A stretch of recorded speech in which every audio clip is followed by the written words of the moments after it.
Orang ini umurnya belum 20 tahun tapi udah bisa ngasilin uang belasan juta satu bulan, modalnya laptop aja, kerjanya di Bali.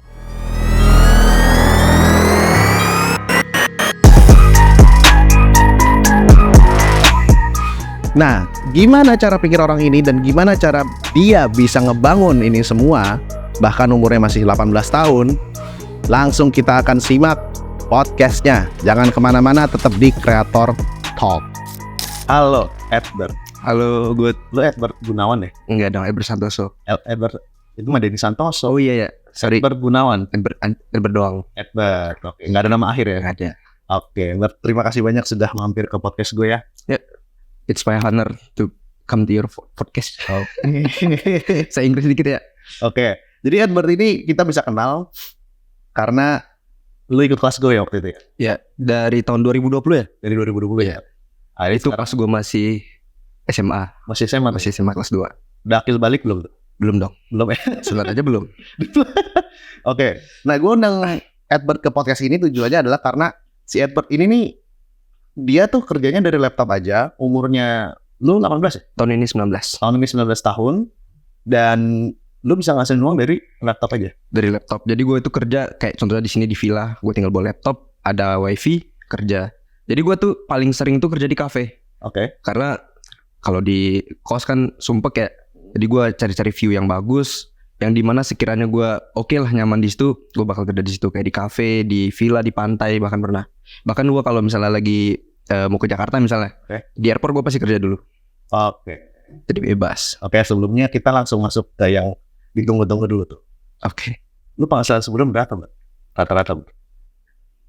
2 digit lah, dari 10 sampai 20. 10 sampai 20 juta. Iya. Umur 18 tahun. 18. Gue 18 tahun ngapain dulu? Anjay, cuma makanin jajan doang gue. Dan sekarang umur 18, 19 sudah banyak banget cuy yang lebih. Iya, Iya nggak sih? Iya sih, men. Nggak kayak zaman gue sih dulu. Iya. Beda banget sih.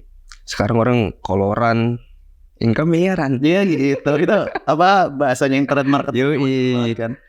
Kerja koloran, omset miliaran ya. Yoi, kerja koloran, income miliaran. Oke. Lalu kerja koloran, income belasan. Ya masih segitulah. Sun miliaran. Ya, Sun ya. Amin. Oke, Bar. Nah, ini pasti banyak yang nanya nih. Lu itu dari keluarga kaya kayaknya, Bar. Bisa kayak gini. Ini agak panjang nih. Ya udah, nggak apa-apa. Deh. Jadi sebenarnya gue itu lahir di Bali, di Denpasar. Sampai kelas 4 SD. Nah itu jadi sebenarnya lu tau lah keluarga Cina sendiri kan ya punya toko lah gimana. Dulu emang kaya. Cuman semenjak kakek gue meninggal, ya ekonomi jadi makin sulit kan. Toko apa nih? Toko peralatan kapal gitu. Ngeri amat. Iya, kayak raya lah dulu gue cowok. Oh ya? Pas masih kecil lah. Cuman itu masih baik kan gak kerasa ya. Iya gak kaya sih. Sial sih. Gak hoki. Cuman pas udah kelas 4, nah sebenarnya bokap gue itu dia punya toko satu diwarisin kan. Cuman gara-gara dia nggak bisa manage dan dia juga nggak terlalu bagus lah manage-nya, akhirnya bangkrut. Pengangguran, nyokap bokap selalu kayak broken home lah. Lu tau istilah broken home kan? Broken home sampai kelas 4 SD bertengkar tiap hari. Akhirnya bokap meninggal kan pas gua kelas 4 SD gara-gara ginjalnya. Jadi gara-gara dia makan nggak teratur, rokok. Jadi kayak makannya pagi doang nih. Tapi pagi nasi padang 5 bungkus. Cuman 2 hari gitu. Iya. Ngeribet. Oke. Nah, aku udah begini gak diketawain lu. Bapak lu sendiri lu parah banget ya. Nggak canda. Oke, terus. Nah, jadi udah meninggal. Ya mau nggak mau kan nyokap juga. Nah, nyokap itu nggak pernah dikasih kerja sama si bokap. Dari dulu? Iya dari dulu. Mau dijagain tokonya nggak bakal dikasih. Jadi karena nggak ada pengalaman kerja, jadi gue dibawa tuh sambil bawa. Lanjut.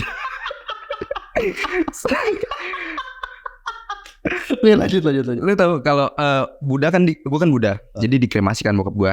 Yang ditebar ke laut juga ya dia? Nah, dia nggak ditebar di laut. Ke kolam nggak. Jadi gue bawa ke kampungnya di Sumatera. Oke. Bawa ke Sumatera. Akhirnya gue ditawarin sama nenek kan. Lu mau nggak tinggal di sini gue urus. Tapi nyokap lu kalau mau juga di sini aja diem. Jadi biar dia ngebiayain, dia nafkain lah istilahnya keluarga bokap kan. Ya. Cuman karena nyokap gue emang udah terbiasa hidup di Bali, keluarganya juga di Bali. Ya nyokap gue yang pindah ke Bali, tapi gue tetap di sana.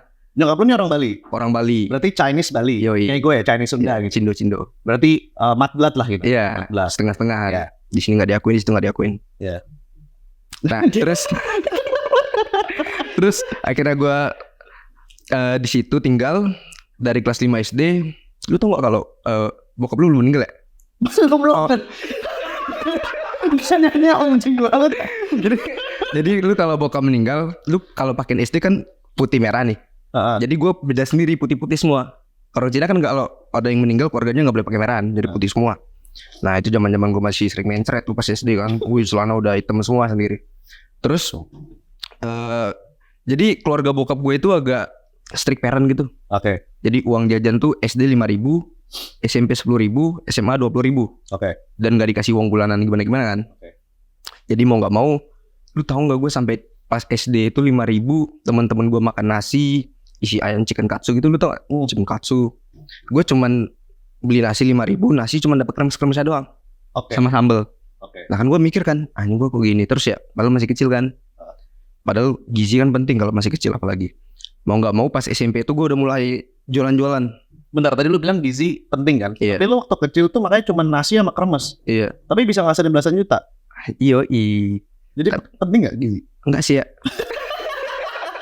Ya tapi di rumah kan gue makan. Oh iya. Cuman di sekolah doang maksudnya. Iya. Nah SMP gue mulai jualan. Kalau teman-teman tahu namanya game Growtopia, Mobile Legend. Dulu gue ngambil dari, ini boleh nyebut brand gak sih? Sebut aja. Itemku. Nah jadi gue dulu ngambil kayak, kalau di Growtopia itu namanya Diamond Lock. Kalau di ML itu gue jualan akun. Jadi kalau Diamond Lock nih misalnya, gue ngambil di Itemku 80.000, harga di pasarnya itu 200.000. Nah saudara-saudara gue sendiri tuh yang gue jualin. Ini lu mau gak beli 200.000? Jadi setiap seminggu tuh gue bisa kejual 10-20 DL lah.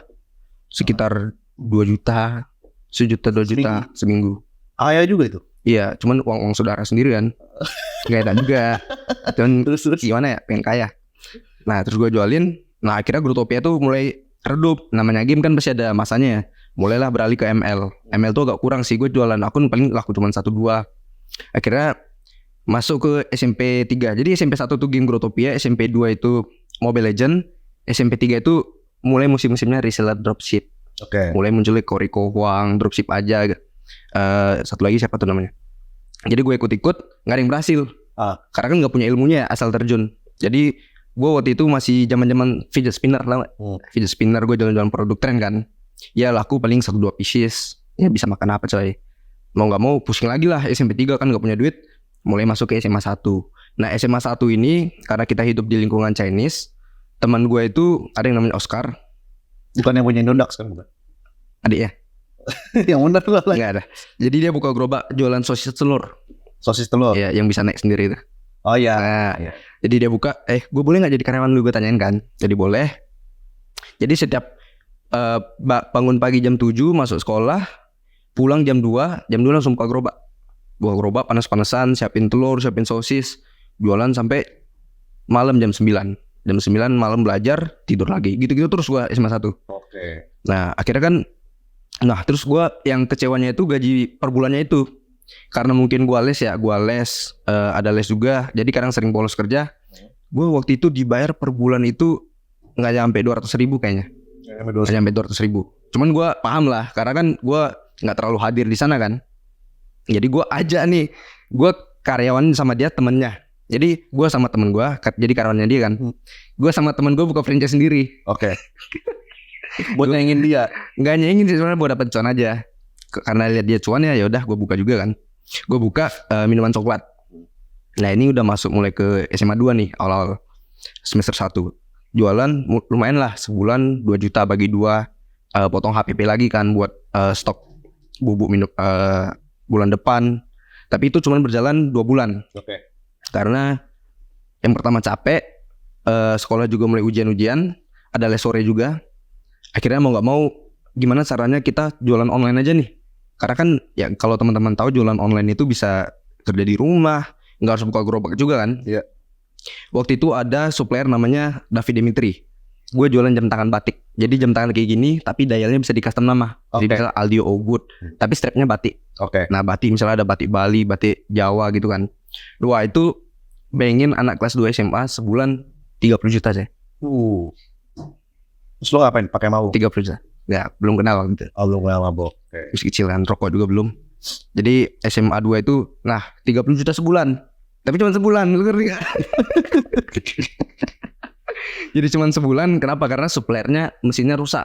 Oke. Mesinnya aja itu 800 juta coy, dan itu impor kan. Akhirnya jualan sebulan, udah ngerasa paling kaya kan di sekolah kan. Mau beli udah gak pakai kremes, sama mbak-mbaknya gue beli kan. Bukan dapet kremes, mbaknya gue remes. Gak. Jadi dapat sebulan 30 juta, tapi stop sampai situ. Ya. Barulah muncul kelas lu.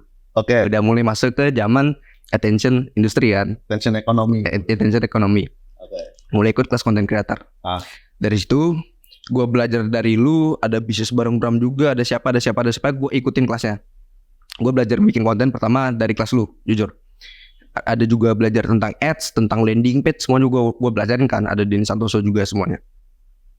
Akhirnya gue mulai buat konten, cari niche tentang digital marketing. Gue nemu. Bentar, itu lu belajar umur berapa? Itu pas SMA 2 16 tahun. 16 berarti 16 tahun ya. 15 tahun berarti lu udah beli kelas ya? Udah. Oke. Uangnya dari Itu uang Imlek. Oke. Uang Yonggi lah ya. Iya. Kelas lu berapa waktu itu ya? Masih 397 kan. Itu gue masih pakai uang Imlek lah. Yonggi. Oke, Terus buat konten tentang digital marketing. Nah, digital marketing kan luas. Ya. Ada landing page, email marketing, Facebook ads, Instagram ads, itu ads semuanya. Nah, yang paling gue lihat, semua digital marketer, semua pebisnis itu pasti pakai landing page. Yes. Dan gak ada yang bahas. Gue inget banget waktu live lu nanya ke gue bilangin, Iya kan? lu lebih kerucut gitu loh. Dan kenapa nggak ada yang ngebahas kan? Oh, Blue Ocean dong. Ya. Tapi gue riset dulu dong awalnya kan. Pebisnis semua pakai, cuman PR gue gimana cara ngedukasin orang untuk pakai landing page. Ya. Nah, karena orang-orang awam pebisnis online itu pasti nggak tahu yang namanya landing page. Jadi simpelnya landing page itu namanya website jualan bahasa gampangnya, tapi dia cuma satu halaman. Buat satu produk biasanya. Yoi, satu produk. Satu produk atau varian-varian di bawahnya lah. Benar. Kalau website kan biasanya ada menunya, ada about us, kontak us, ini nggak ada. Cuman satu halaman, yang penting fokus ke penawaran kita. Jadi konversinya bisa lebih tinggi. Ya. Makanya kalau teman-teman lihat misalnya lagi scrolling Facebook, scrolling Instagram, kalau teman-teman klik iklan pasti kebanyakan jarain ke landing page. Kamera lu di sini by the way. Oke, sorry. Nah, jadi gue mulai bahas tentang landing page. Long story, karena nggak naik. Ya awalnya nggak naik. Karena nggak ada yang ngerti tentang landing page. Awalnya, terus akhirnya gue di Akademi Kreator ada yang namanya fitur live eksklusif ya. Ya. Nongkrong kreator gitu. Jadi ada Bang Yuda, ada siapa, gue tanya-tanya lah kenapa. Akhirnya mereka kasih tahu, nggak ada yang tahu namanya landing page. Lu harus ubah kata-kata landing page itu. Betul. Dan gue ingat banget Bang Yuda bilang, coba ganti pakai website jualan. Ya. Langsung satu konten gue tembus 100.000 viewers. Naik followers gue dari cuman 200-an jadi 12.000. Habis dikasih tahu Yuda itu ya? Iya. Dari landing page cuma perbedaan bahasa aja. Iya, ganti website sama jualan gitu ya. Benar. Dari landing page ke website jualan. Akhirnya mulai naik. Endorse. Nah sebenarnya content creator itu kan dapat yang namanya endorse ya. Nah ini kebetulan nih gue mau nanya sumber penghasilan lu dari mana aja sekarang? Nah kalau gue paling besar itu yang pertama dari jasa. Ya. Yang kedua endorse sih. Ya. Jadi jasa sama endorse itu masih gue fokusin. Gue ada kelas tapi itu beda cerita lah. Jadi kalau dari jasa itu konten itu sangat membantu gue dapetin klien, dapetin authority. Karena walaupun misalnya gue buat kita sama-sama jago di landing page. Ya. Misalnya lu lebih jago lah. Tapi gue buat konten, lu gak buat konten, orang bakal milih gue. Betul. Iya kan? Betul. Karena persona gue di sosial media, orang lihat cara gue ngerjain project, orang bakal lebih trust ke gue. Dan itu dapat ningkatin jumlah klien yang masuk ke gue. Jadi bikin konten itu bikin jumlah klien yang masuk ke gue itu jauh lebih banyak. Gue dapat trust, dapat authority, dan itu bikin gue dapetin bisa jadi sekarang lah digital nomad di Bali. Nah tapi kondisinya kan waktu itu gue masih SMA kan, masih SMA 3 lah. Tapi gue setiap duit yang gue dapat gue selalu putar ke kelas. Karena gue tahu dulu itu gue nggak berhasil jualan online, jualan sana sini karena nggak tahu ilmunya, fondasinya nggak ada. Berarti lu beli kelas? Iya. Isi otak berarti ya? Yoi, gue beli kelasnya Denny Santoso lah, Nico Julius lah, siapa lah gue beli semua. Nantinya buat nambah ilmu kan. Terus akhirnya gue tamat karena nyokap gue di Bali, mau nggak mau ya gue pindah ke Bali. Yang dimana orang-orang Sumatera dulu kalau mereka merantau pasti ke Jakarta. Gue sendiri yang di Bali kan. Dan gue gak pernah nyesel ya pindah ke Bali. Karena gue bisa kerja dengan view yang bagus, kafe-kafe estetik, Walaupun di Jakarta ada ya, tapi di Bali itu vibes-nya beda banget. Betul. Nah, dan gue kerjanya cuman modal laptop, ada internet, tinggal kerja. Dan ini kita lagi di Bali. Yoi. View di belakang aja cakep ya. Yoi. Kayak gitu. Terus, oke. Nah, yang paling lu suka dari sebagai digital nomad? Bentar. Lu jelasin dulu digital nomad itu apa dan Oke. apa yang lu paling suka menjadi seorang digital nomad? Oke. Digital nomad. Nomad namanya nomaden ya. Nomaden artinya pindah-pindah. Nah. Digital berarti orang-orang yang bekerja di dunia digital dan kerjanya bisa pindah-pindah. Oke. Nah, yang gue sukain dari kerja jadi digital nomad ini, karena dulu SMP kan gue udah ngerasain kerja sama orang dan dimana gue nggak cocok banget. Gue paling nggak bisa kayak buat lu kerjain ini lah, lu kerjain ini. Gak suka gue diperintah-perintah kan. Lu gak suka disuruh lagi? Iya, apalagi dari lingkungan Chinese juga mungkin ya. Kenapa tuh? Ada genetik. Jadi bos ya. Terus ya, akhirnya mau nggak mau, gimana caranya gue pasti misalnya bikin usaha sendiri, kerja sendiri, punya sendiri. Nah, yang gue suka jadi digital nomad itu gue nggak terikat waktu, nggak terikat tempat, dan nggak terikat sama orang. Oke. Itu yang paling gue suka. Oke. Di mana gue paling nggak bisa bangun pagi, coy. Gue kalau lu tanya tadi malam gue tidur jam berapa, itu gue tidur jam 5:30 pagi. 5:30 pagi. Lu ngapain aja? Kerja. Oh. Gue kan lagi mindahin data-data iya, aneh-aneh. dikit lah. Nah, Terus. terus jadi gue bangun tuh biasa jam 12, bahkan gue sering tuh bangun jam 4 sore. Oke. Nah, dan itu artinya kan gue bebas di waktu. Oh iya, nggak sholat ya. Iya. Nggak sholat subuh. Jangan jatuhnya kayak kafir dong. Kalau gue nggak boleh, harus Nggak boleh. pagi. Jangan diikutin guys. Yang Islam ya. Apa gue yang pindah? Jadi terus kalau tempat ya gue bisa Bang Ogut aja gue ke villa, gue kerja di villa bisa. Mau gue ajak ke kafe, di kafe juga bisa. Oke. Terus nggak terikat sama orang, itu paling gue seneng. Jadi nggak ada yang gue mau bangun jam 4 nggak ada yang marah-marah, nggak ada yang nyuruh. Nyokap nggak marah? Enggak. Kita satu lingkungan kos beda kamar. Oke. Jadi jadi nanya gini jadi digital nomad. Kalau orang-orang zaman dulu ngeliat kita pasti aneh. Ya. Lu kerjanya di kamar doang tapi kok dapat duit. Oke. Nah jadi nyokap gue itu kalau misalnya beliin tas dong, beliin dress dong, gue beliin. Tapi nyokap gue nanya lu kerja apaan sih? Gue kadang bilang gue judi. Gue judi main slot. Terus kata Pak Al? Yang penting menang lah. Yang penting lu mau dress kebeli kan, lu mau tas kebeli kan. Goblok. Udah diem aja. Nggak boleh nggak sih? Gak boleh. Cuman kan kerjaan gue halal. Cuman gue bohong aja yang dosa sih. Cuman kalau gue ngejelasin digital nomad content creator kan panjang ya ke orang-orang zaman dulu ya. Iya. Jadi walaupun gue jelasin nanti gue malah disuruh kuliah men. Karena nyokap gue dari dulu itu nyuruh gue kuliah sebenarnya. Gue pengen kuliah tapi mungkin tahun depan lagi ngumpulin modal juga sekalian kan. Jadi Bayar digital nomad sendiri ya? bersendiri. Jurusan apa maunya? MBA. Mana bisa goblok S1 udah? Belum. Gimana bisa S1? MBA itu S2. S1-nya apa? BBA. Oh BBC ya? BBC apa ini? Saham. BBA itu Bachelor Business Administration. Oh ya. Ya berarti S1 itu dulu. Itu sarjana ekonomi. S3-nya apa? Doktor Oh ya. atau PhD. Ya berarti itulah. Yang penting di ranah-ranah situ lah. Ya, lu mau ekonomi lah ya. Iya, tahun depan. Cuma sekarang lagi ngumpulin Goblok banget. ilmu. Kuliah S1 pertama mau langsung S2 MBA. Siapa tahu pesan privilege Cina, Cok. Mana ada, nggak bisa. Nggak bisa ya? S1 dulu. Ya udahlah. Ikutin aja. Terus akhirnya terus lu sampai mana tadi? Lupa. Oh ya, sampai tahun depan mau kuliah. Intinya nyokap gue mau beli apa gue beliin asalkan masih on budget ya. Terus gue kerja intinya bisa dari manapun dan kapanpun intinya. Berarti sekarang lu udah gak dibiayain nyokap sama sekali? Enggak. Lu biayain nyokap gak? Gue belum biayain nyokap, cuman apa yang mau dia beli gue beliin. Oke. Karena gue mindset gue sekarang itu bukan umur yang gue dimana ngebiayain orang tua dulu. Oke. Malahan uang-uang yang misalnya gue kasih dia 2 juta 3 juta per bulan itu masih bisa gue putar, yang dimana kedepannya gue bisa ngasih lebih banyak ke dia. Oke. Ngerti gak? Jadi gue bisa mungkin kedepannya karena duit-duit itu gue puter, sekali gue ngasih misalnya gue akan langsung kasih rumah ya. Terus misalnya bulanan yang gue kasih ke dia lebih besar. Untuk sekarang mungkin belum, karena dia juga masih ada kerja kan dan gak butuh-butuh banget. Cuman dari segi dana darurat dan asuransi sun lah bakal gue siapin. Oh jadi lu bayar asuransi nyokap lu ya? Iya. Umur berapa nyokap lu? 40. 40 ya. Berarti dia punya lu umur 20-an berarti ya? Iya. Nikah muda lah ya? Arahnya kemana nih? Enggak, gue ngarahin kemana-mana. Oke. Terus akhirnya ya intinya gitulah. Oke. Karena yang bikin gue kerja keras dari usia muda itu karena gue lihat nyokap gue dari dulu belum pernah kayak hidup apa yang dia pengen mau, apa yang dia pengen lah istilahnya. Jadi mungkin gue kerja keras dari awal, jadi kedepannya itu dia bisa punya hidup yang dia impikan dari dulu. Hidupnya kayak gimana kalau dari kata nyokap? Orang-orang kelas menengah lah, masih cukup. Mobil gitu ya? Iya kayak gitu. I see. Intinya serba cukup, mau beli apa kebeli, mau makan mahal kemakan, mau beli apa kebeli. Bentar, kebeli dulu baru kemakan. Oh iya, Iya. ya udah kebeli baru makan. Oke.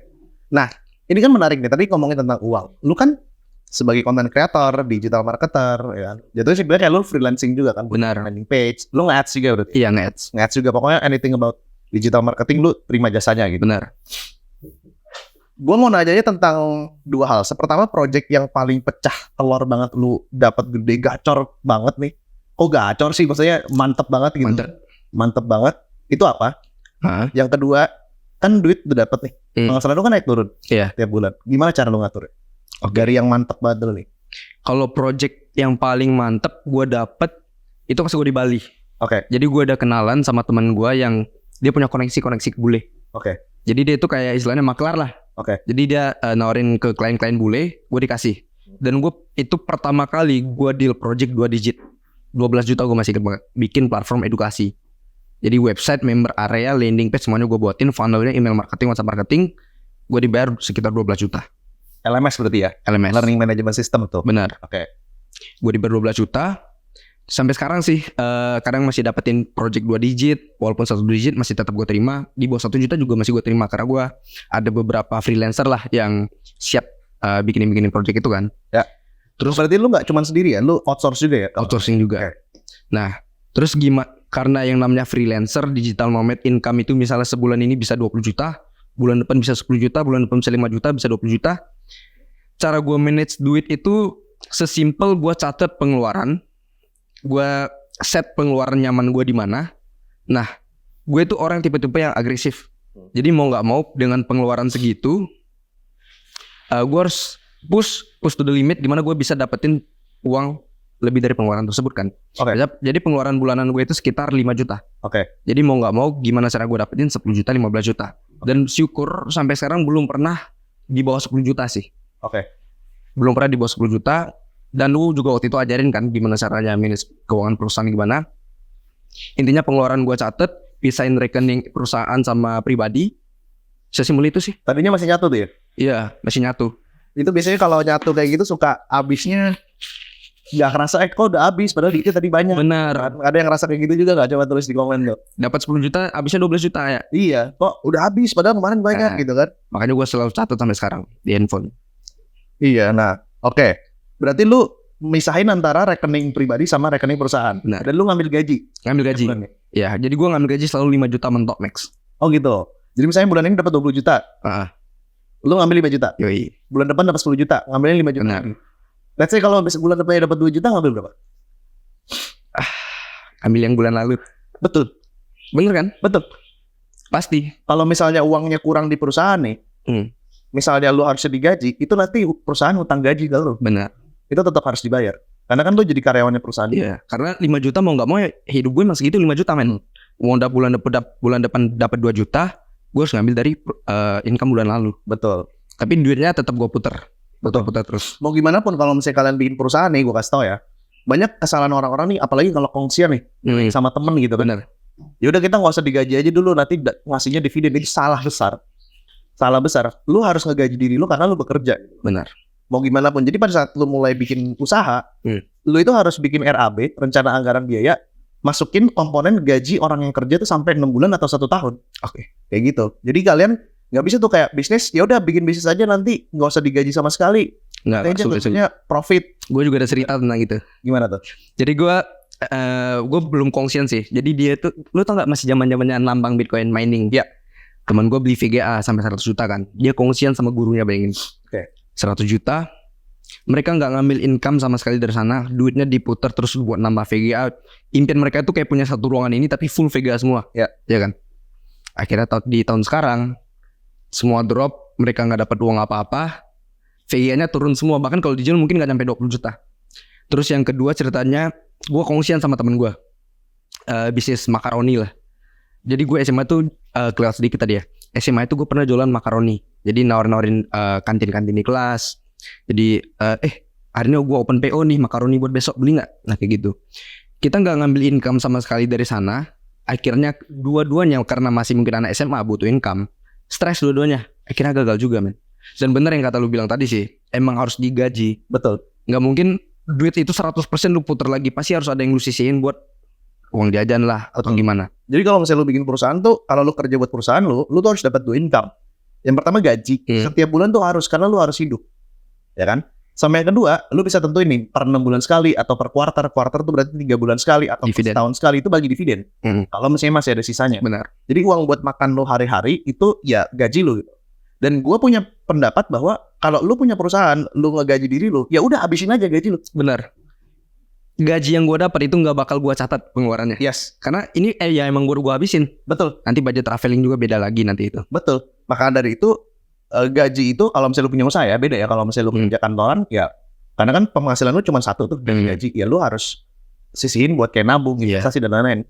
Kalau gue sama kayak lu, gue dapetin gaji dari perusahaan gue, ya udah habis aja. Bener. Gak ada nabung sama sekali. Mungkin kalau ini agak nggak terlalu relate sama pekerja kantoran ya. Ya. Karena mereka harus tetap sisihin. Ya. Karena kan kita masih punya backup plan nih. Ya. Uang kita masih di perusahaan. Yes. Masih bisa kita putar. Betul. Jadi kita lebih bebas nge-spend. Dan kita juga bisa utang ke perusahaan kita sendiri. Benar. Kayak gitu. Nah jadi gue tuh gak pernah nabung. Oh ya? Gue gak pernah nabung untuk beli barang. Gue gak pernah nabung, bukannya nyimpen ya. Kalau nyimpen kan cuma kayak, oke duit belum tahu diapain, gue taruhnya misalnya di di bank gitu. Yeah. Tapi gue gak pernah nabung kayak, oh gue mau beli jam gitu. Yeah. Gue nabung dulu gitu. Enggak. Tapi gue selalu, ya udah pas bagi dividen ada uangnya langsung beli aja. Benar. Ini pas pembagian dividen gue beli MacBook. Oh gitu. Kan yang lu ajarin waktu itu kan, April. Jadi gue dividen tuh per 6 bulan 20 juta kayaknya. Jadi itu bebas gue spend. Mau kemana? Mau beli laptop kah? Tapi gue biasanya spend ke produktif. Bukan yang konsumtif ya. Tapi menurut gue traveling itu salah satu yang produktif sih. Ya. Tapi kalau sama orang, contohnya gue misalnya keluar sama lu nih, kan gue bisa ngobrol-ngobrol sama lu, dapat ilmu, gue dapat experience. Misal lu aja gue diving, itu gue bakal masukin ke produktif. Ya. Yang gitu-gitu pasti gue bakal spend gak lihat. Ya. Kayak gitu. Ada sebenarnya satu lagi caranya, Ber. Ini gak banyak orang tahu ya. Jadi misalnya lu kalau gaji kan habis aja ya. Benar. Misalnya lu usaha nih, gak usah lu nabung-nabung dari gaji. Misalnya lu dapat dividen per 3 bulan atau 6 bulan atau setahun gitu. Jadi. Let's say gue dapat misalnya dividen 1 miliar gitu. Bersih kan ya. Nah dividen itu kan gak semua uang di perusahaan lu kuras. Benar. Let's say di perusahaan lu ada 2M. Lu lihat nih, lu mau develop apa tahun depan? Oke. Ya kan, kalau misalnya gak ada development daripada nganggur di perusahaan, dan lu ambil duitnya. Benar. Ya kan. Nah ada cara lagi nih. Misalnya lu udah ambil 1M nih. Ya kan, dibagi-bagi dividen kan. Let's say 500 jutanya lu pakai buat happy-happy. Let's say ya. Iya. Contoh. Nah, misalnya kayak buat lu diving atau kemana, jalan-jalan gitu. Nah kan ada sisi 500 juta. Ada cara satu lagi, 500 jutanya ini diinvestasikan ke pasar modal atau apapun itu. Let's say kayak kripto, reksadana atau apapun itu. Nah kita nunggu nih, misalnya kita mau beli barang. Kita udah tahu nih akan naik investasinya. Kita taruh di situ, tiba-tiba investasinya naik. Kan ada cuan tuh. Spreadnya ini, selisihnya ini yang dipakai buat beli barang. Dan modalnya dibiarin. Modalnya tetap ada. Lu investasiin lagi. Iya. Cuman gue belum masuk ke situ. Itu ada cara kayak itu ilmu yang berbeda sih menurut gue. Biasanya kalau misalnya lu udah dapetin 100 juta ke atas, 200 juta ke atas, kan kalau misalnya lu invest 200 juta, 300 juta ke pasar modal gitu, udah lumayan tuh efeknya kan. Let's say kalau misalnya lu punya 1 miliar gitu, lu naik kayak 1 miliar 10% kan berarti jangan 10% deh, 5% deh. 5% kan 50 juta gitu ya. Dalam waktu misalnya 2 bulan, let's say. Itu kan tuh udah lumayan banget men. Iya kan. Bisa kemana-mana ya, 25 juta sebulan. Gitu. Nah itu juga kenapa gue belum terjun ke dunia sana, karena income gue masih kecil. Ya kalau misalnya kita bandingin sama orang lain, itu pasti masih kecil banget, 20 juta, 10 juta sebulan. Itu bakal gue masukin setelah mungkin income gue 80-100 juta sebulan. Itu mungkin pasti bakal gue masukin kan. Karena itu leverage paling besar untuk gue ngembangin uang gue. Jadi lu gulung terus ke bisnis lu yang ngasilin cash flow yang gemuk. Benar. Oke, ini nice banget sih. Dia umur 18 sudah literasinya dalam bisnis dan keuangan udah cukup oke sih. Jadi lu fokusnya ke cash flow dulu. Yoi. Betul, itu betul banget. Karena bisnis juga salah satu investasi sih menurut gue. Betul. Nah, banyak orang pikir investasi itu harus ke saham, ke kripto. Kita itu sesimpel ke bisnis sendiri, ke pribadi diri sendiri, ke otak sendiri. Itu menurut gue udah investasi banget. Betul banget. Apalagi ke ilmu, itu paling penting. Betul banget. Sebelum lu juga nanti misalnya bakal terjun ke saham, ke kripto, kemanapun itu, balik lagi lu harus investasi ke diri sendiri dulu kan. Gak mungkin lu naruh 100 juta di kripto, beli altcoin asal-asalan gak bakal ngembang. Betul. Karena lu harus gak punya ilmunya. Paling benar adalah lu invest juga kayak di kripto atau saham, terus invest ke bisnis juga. Nah, Jadi dua-duanya paralel gitu. benar. Dan itu bakal gue lakuin di level tertentu lah. Karena level gue masih kecil. Ya lu oke lah segini 19 tahun udah di atas 10 juta sebulan oke lah. Masuk. Aminin dulu dong guys, biar kalian juga bisa kayak Amin. Amin. Oke. Ini ada pertanyaan menarik banget yang lebih relate ke audiens. Lu Oke. kan mulainya early nih. Lu mulai like di before COVID. Iya, Sekitar sebulan 2 bulan before COVID. benar. Itu kan sebenarnya kayak ketiban durian runtuh. Yoi. Ya nggak? Itu timingnya pas banget, cepret. Orang itu lagi pada nganggur di rumah.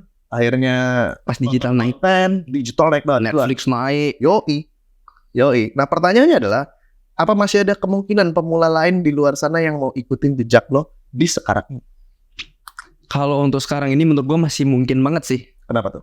Karena sesimpel gini aja, bahasa gampangnya itu gimana cara kita nemuin celahnya dulu. Cari apa yang jarang dibahas sama orang, ini tentang konten kan. Cari satu hal yang jarang dibahas orang lain dan itu mungkin bisa lu ambil celahnya. Ya. Misalnya Bang Ogun nih bahas tentang konten. Lu mungkin bisa bahas tentang konten tapi di hal lainnya. Ya. Apakah mungkin fokus di TikTok kah? Apa mungkin misalnya gua nih tentang ilmu traffic misalnya. Gue ngebahas traffic. Traffic itu banyak banget, ada dari Facebook Ads, Instagram Ads, Google Ads. Nah, spesialisasiin di satu bidang dulu. Ya, kita bilangnya super niche. Ya, super niche. Nah, misalnya gue Facebook Ads khusus bisnis F&B. Ya. Nah, misalnya seperti itu. Facebook Ads khusus agent property. Ya. Itu lu ketika ngambil satu-satu super niche tersebut dan lu jago di dalamnya, lu bakal bisa potential growth-nya lebih tinggi. Ya. Dibandingkan lu langsung misalnya tentang Facebook Ads saja, broad audience kan. Itu lu bakal kembangkan sama kompetitor-kompetitor lain. Betul, simpelnya kalau mungkin yang belum pada paham ya, let's say lu mau ngebahas konten tentang yoga. Yoi. Dalemin lagi tuh, yoga untuk wanita. Untuk wanita hamil misalnya. Wanita hamilnya yang masih semester keberapa? 3. Nah, Ya kan? seperti itu. Yang di dalemin lagi yang hamilnya anak laki-laki Nah, misalnya. Cuma didalemin. dalam juga. Iya, Kalau Nah, jangan terlalu populasi audiens potensinya kecil. kurang. Kayak gitu. Nah, kayak gitu. Jadi ambil celahnya karena super niche itu istilahnya kayak hack ya, dimana kita bisa growth lebih cepat dan kita bisa dikenal jago di industri itu. Betul. Walaupun misalnya kita ngebahas yoga tapi kita super niche banget, ya kita tetap dikenal sebagai influencer yoga, misalnya content creator yoga. Dan kita bisa dapat misalnya bisa buka kelas, bisa buka jasanya, dapat endorse dari produk-produk yoga juga bisa banget. Atau trainernya ya kan? Benar. Oke. Buat kalian kalau misalnya yang mau belajar gini juga, lu masuk ke Discord gue aja. Itu free Discord. Jadi gue ada free Discord server. Yoi, Ada free modulnya. Gue bahas juga tentang niche tuh. Gue kasih linknya di deskripsi. itu wajib banget sih. Itu yang pondasi awalnya. Niche, lu cari niche. Benar. Dan ada audience centric, lu coba cari di Discord gue ajarin. Sesimpel siapa, mau apa, kenapa, yang gitu-gitu kan. Udah lupa lu ya. Nah, itu penting banget. Berarti apa aja yang harus mereka lakukan nih, step by stepnya. Kalau mau ikut jejak lo, biar kayak lo nih. Let's say dia habis nonton podcast ini, dia udah nggak nonton lagi. Apa yang dia harus lakukan step by stepnya nih, Bang? Oke. Yang pertama, ini ada dua sih yang kalau yang pertama ya. Yang pertama misalnya kalau lu udah punya skill, misalnya videografi misalnya. Itu Jangan videografi deh. oke, jangan videografi yang lain. Berkebun. Oke, berkebun. Nah, misalnya punya skill berkebun. Yang kedua, tentuin niche-nya dulu. Mau masuk berkebun khusus untuk apa nih? Super niche kayak tadi. Berkebun untuk Jadi gua ada kasus temen gua, dia berkebunnya khusus untuk villa kayak gini. berkebun untuk dekorasi villa. Nah, jadi dia khusus nerima klien-klien villa doang. Yang dimana kompetitornya lebih sedikit, dia nggak kemakan kompetitor, dia juga bisa lebih kesoroti lah. Ya. Highlight kan. Jadi tentuin super niche-nya dulu, dalemin di sana sambil bangun skillnya. Mungkin kalau skill lu masih kurang, bangunin dulu skillnya. Fokus di satu niche, mulai buat konten. Konten itu banyak banget. Nah, gue mau tanya, sorry potong. Tadi lu bilang tekunin niche itu sambil bikin konten, sambil naikin niche lo. Bener. Lu harus jadi ahli dulu nggak untuk bikin konten kayak gitu? Enggak. Gua mulai buat konten digital marketing itu pas gua nggak bisa Facebook Ads, Instagram Ads. Gue cuman bisa sesimpel bikin landing page, dan landing page itu jelek banget coy. Karena gue juga belajar dari lu kan. Orang-orang itu lebih suka belajar sama satu step sedikit di atas dia. Satu bab lebih. Iya, satu bab lebih dulu. Karena gue sendiri juga gitu. Misalnya gue ngeliat misalnya selain Bang Ogut misalnya ngebahas tentang konten, tapi dia levelnya udah segini nih. Buat saya Reza Arab gitu. Misalnya Reza Arab Udah legend banget. iya. Yang dia omongin sama yang gue butuhin sekarang itu gak bakal relate. Ya. Tapi kalau misalnya dia cuma 1 bab ataupun 2 bab di atas gue masih bisa relate, masih bisa gue praktekin. Oke. Yang paling penting itu gue bisa praktekin. Karena banyak banget kayak motivator yang bisa misalnya ngomong kayak gimana nggak bisa dipraktekin kan. Gue lebih suka orang yang ngasih teoritis tapi bisa dipraktekin. Ya. Nah, yang penting intinya yang pertama tentuin skillnya apa, bangun super niche-nya dulu, bangun konten, terus yang keempat monetize. Oke. Harus tahu dari konten-konten ini personal branding yang dibangun itu mau diarahin kemana nih produknya, audiens yang dibangun uangnya mau diarahin kemana, ke produk yang mana nih, kayak gitu. Apakah berupa jasa, produk digital, produk fisik mungkin juga bisa, dan lain-lain. Atau endorsement bisa juga. Benar, endorsement bisa. Karena pada dasarnya endorsement itu kan kita nyewain paguyuban gitu Iya benar. untuk diiklanin pasang spanduk. Yoi. Kita gitu. Cuman harus ada tetap satu produk sih menurut gua.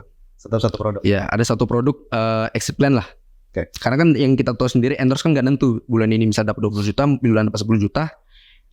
Ciptain juga satu produk, intinya buat jaga-jaga aja. Oke. Nah kalau lu sekarang jasa yang lu available, mungkin ada yang nonton di sana butuh jasa lo, jasa apa aja sih?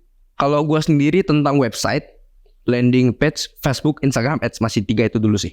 Website itu berarti homepage ya? Bener, homepage. Homepage ini bisa banyak banget ya. Misalnya kalian punya villa seperti ini, mau dibuatin websitenya ada booking formnya itu bisa banget. Terus landing page misalnya teman-teman punya produk digital, produk solusi, itu bisa banget. Terus nanti kalau misalnya udah punya website, punya landing page, mau sekalian diiklanin nih di Facebook, Instagram, bisa banget. Oke. Kalau misalnya orang mau lihat portofolio lu dan kenal lu bisa kemana? Bisa ke Instagram gua aja, @birdbusiness. @birdbusiness. Siapa yang ngasih nama lu? Oke, lagi live ya. Iya, berbisnis ya. Oke, semoga dapat manfaat dan sampai ketemu di Creator Talks lainnya. Thank you ya. Thank you Bang Gut.